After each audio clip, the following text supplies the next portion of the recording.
மக்களை இன்னைக்கான முதல் ப்ரோமோ வந்துருச்சு. முதல் ப்ரோமோல என்னதான் சொல்ல வர்றாங்க அப்படிங்கிறதையும், நாமினேஷன்ல யார் யார் வந்தாங்க அப்படிங்கிறதையும், இந்த வாரம் கேப்டன்சி டாஸ்கை யார் விளையாட போறாங்க அப்படிங்கிறதையும், நேத்து பிரஜனையும் நம்ம கெமி அவர்களையும் கார்ல தாட்டி விட்டதுக்கு அப்புறம் பிபி டீமா இருக்கட்டும், பிரஜனுக்கா இருக்கட்டும், கெமியா இருக்கட்டும், கொடுக்கப்பட்ட அட்வைஸ் இப்படி எல்லாத்தையும் முழுமையா பார்க்க போறோம். ஸோ இந்த வீடியோ முழுமையா பாத்தீங்கன்னா மட்டும்தான் என்ன நடந்தது அப்படிங்கிறது தெரியும். ஸோ வீடியோக்குள்ள போறதுக்கு முன்னாடி இப்பதான் ஃபர்ஸ்ட் டைம் நம்மளோட சேனல் பாக்குறீங்கன்னா மறக்காம லைக் பண்ணிருங்க, கமெண்ட் பண்ணிருங்க. இந்த செகண்ட் நீங்க பண்ற லைக்குக்கும் கமெண்ட்டுக்கும் நான் ரிப்ளை பண்ண காத்திருக்கேன்.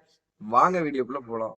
இந்த வாரம் நாமினேஷன் லிஸ்ட்ல ஒரு 5-6 பேர் வந்திருக்காங்க. நம்ம நினைக்கிற நம்மளுக்கு தேவையான எல்லாருமே வந்திருக்காங்க. நீங்க ஓட்டு போட்டு தாறுமாறா குத்தி வீட்டை விட்டு எவிக்ட் பண்ணலாம் அப்படின்னு நம்ம நினைக்கும் போது, நம்ம யாரெல்லாம் ஓட்டு போட்டு வெளியே போகணும்னு நினைக்கிறோமோ அவங்க போகாம இவங்க யார உள்ள வச்சுக்கிட்டு யார தாட்டணுமோ அவங்கள மட்டுமே தாட்டுற மாதிரி எனக்கு தோணுது. உங்களுக்கும் தோணுனா மறக்காம கமெண்ட் பண்ணுங்க.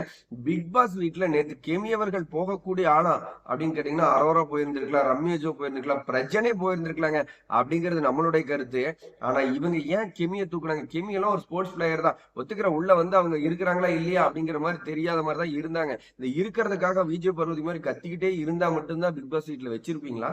இந்த மாதிரி கேமர் எல்லாம் உடனே தூக்கி விட்டு போட்டு தேவையான ஆட்களை உள்ள வச்சுக்கீங்களா அப்படிங்கிற மாதிரி தான் தோணுது. பிரஜனும் சாண்ட்ராவும் உள்ள ஒரு கேமுமே பண்ணல. கப்புள் கேம் ஏதாவது பெருசா பண்ணுவாங்களா அப்படிங்கறதுக்கோசரம் வெயிட் பண்ணி வச்சுக்கிட்டு இருக்கிறதுக்காகவும், ரம்யஜோ ஏதாவது இனிமேலாவது பண்ணுவாங்களா அப்படிங்கறதுக்காக வச்சுட்டு இருக்கிறதா இருக்கட்டும், அரோராவை வச்சுக்கிட்டு இருக்கிறதா இருக்கட்டும், இப்படி ஒவ்வொரு ஆளும் காப்பாத்திட்டு இருக்கிறாங்க. ஓட்டுங்கிற பேர்ல மக்கள் மாறி மாறி குத்திட்டு இருக்காங்க. இந்த ஓட்டுக்கள் அடிப்படையில தான் உள்ள இருக்கிறவங்க எல்லாருமே எவிக்ட் ஆகிறாங்களா? தயவு செஞ்சு உங்களுக்கு தெரிஞ்சா மறக்காம இந்த செகண்ட் கமெண்ட் பண்ணுங்க, நான் ரிப்ளை பண்ண காத்திருக்கிறேன். ஓகே, நேத்து பிரஜனை கூட்டிட்டு போயிட்டு வந்ததுக்கு அப்புறம் உள்ள சாண்ட்ராவை கட்டி பிடிச்சி 1 செகண்ட் என்னமோ பேசின வருது, அதுக்குள்ளார மைக்கத்தை போட்டு பயங்கர பர்ஃபார்மன்ஸ். அப்பா என்னமா நடிக்கிறீங்கம்மா அப்படிங்கிற மாதிரி இருக்குது. ஒருத்தர் மயக்கம் போட்டு விழுந்ததெல்லாம் நம்ம வந்து ஒரு நடிப்புங்கிற மாதிரி சொல்லக்கூடாது. அது உண்மைதான், தப்பு.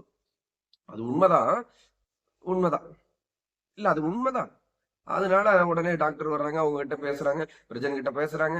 எம்மா சேதனனே சொல்லிட்டாருமா, எந்த முகம் உங்களுடைய ஒரிஜினல் முகம்? உள்ள பிக் பாஸ் அடுத்த வாட்டி கண்ணை திறந்த மாதிரி ஒரு லோகோ போட்டு நீங்க ஷோ பண்ணுங்க அப்படின்னு சொல்றது, உள்ள ஒவ்வொருத்தரும் விக்ரம் பத்தி பேசுறது, எப்ஜே பத்தி பேசுறது, அவங்களுக்கு பால் ஊத்துமா, இவங்களுக்கு பால் ஊத்துமா, எவனுக்கு ஊத்துவான்னு தெரியல, பயங்கர போர்ஸா பேசக்கூடிய ஆள் வீக்கெண்ட்ல நம்ம சேதனை பார்த்தா மட்டும் ரொம்ப சைலண்டா நின்றுட்டு, அம்மா நீங்க பயப்படுவீங்க உட்காருங்க, ரொம்ப தெரியல நீ எதுமா நீங்கிற மாதிரி. என்னமா பர்ஃபார்மன்ஸ் அம்மா, வேற லெவல்மா.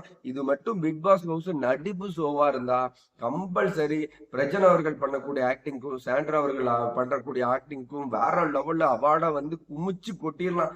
அந்த அளவுக்கு பெர்ஃபார்ம் பண்ணிட்டு இருக்காங்க. நேற்று அந்த கெமி கதறி கதறி அழுதுட்டு போறத சத்தியமா பார்க்க முடியல. அவங்க எல்லாம் போகக்கூடிய ஆள்னா இப்ப உள்ள இவங்க எல்லாருமே இருக்கக்கூடிய ஆளா? பிரவீன் போகும்போது எவ்வளவு வலிச்சதோ, ஆதிரை போகும்போது ஏமா அதுல எல்லாம் இருந்திருக்கலாமே அப்படிங்கிற மாதிரி தோணுச்சோ, அந்த மாதிரி கெமி போகும்போது நம்மளுக்கும் தோணுச்சு, உங்களுக்கும் தோணுனா மறக்காம கமெண்ட் பண்ணுங்க. ஓகே, இன்னைக்கான நாமினேஷன்ல நம்ம கானா வினோத் தெளிவான ஒரு டாபிக் வந்து சூப்பரா எடுத்து ஒரு ஸ்டேட்மெண்ட் முன் வைக்கிறாருங்க. இந்த பிரஜனும் சாண்ட்ராவும் ஹஸ்பண்ட் அண்ட் ஒய்ஃபா சேர்ந்து விளையாடுறாங்க. இது 2 பேர்ல யாரோ ஒருத்தர், அரோராவும் அதை மென்ஷன் பண்றாங்க, 2 பேர்ல யாரோ ஒருத்தர் வீட்டுக்கு போனதுக்கு அப்புறம் மத்தவங்களோட கேமையாவது பார்க்கலாங்கிற ஆசை தோணுது அப்படிங்கறத வேல்யூவான பாயிண்ட். உங்களுக்கு அது வேல்யூவான பாயிண்ட் தான் தோணுது. ஏன்னா 2 பேரும் இருக்கிற வரைக்கும் கேம் எனக்கு தெரிஞ்சு விளையாடுவாங்களா அப்படின்னு கேட்டீங்கன்னா கண்டிப்பா வாய்ப்பே இல்லை.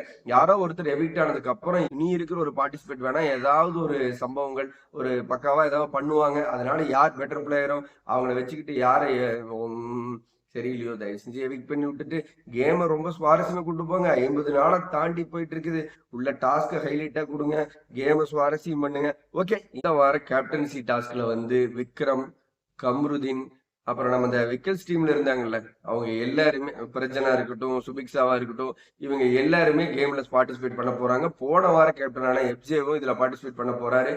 என்னோட பாயிண்ட் ஆஃப் வியூல விக்கில்ஸ் விக்ரம் கேப்டனா வந்தா திவ்யாவையும் சாண்ட்ராவையும் பிரஜனையும் தாறுமாற கேள்விகள் கேட்க வாய்ப்புகள் இருக்கு. ஸோ விக்கில்ஸ் விக்ரம் வருவாரா அப்படிங்கறத இனிவரும் வீடியோக்கள்ல பார்க்கலாம். இந்த வீடியோ உங்களுக்கு பிடிச்சிருந்தா லைக் பண்ணுவோம், கமெண்ட் பண்ணுவோம். நீங்க மறந்துடுறீங்க மக்கள். 1 செகண்ட் ஒரு லைக் பண்ணிட்டு கமெண்ட் பண்ணுங்க. இந்த செகண்ட் நீங்க பண்ற கமெண்ட்டுக்கு நான் ரிப்ளை பண்ண காத்துக்கு. பிக் பாஸ் பத்தின லைவ் அப்டேட் நம்மளோட சேனல் வந்துட்டே இருக்கு. ஸோ நம்மளோட சேனலை சப்ஸ்கிரைப் பண்ணி வச்சுக்கோங்க. பிக் பாஸ் பத்தின லைவ் அப்டேட்டோட அடுத்த ஒரு வீடியோல சந்திக்கலாம். பாய் மக்கள்.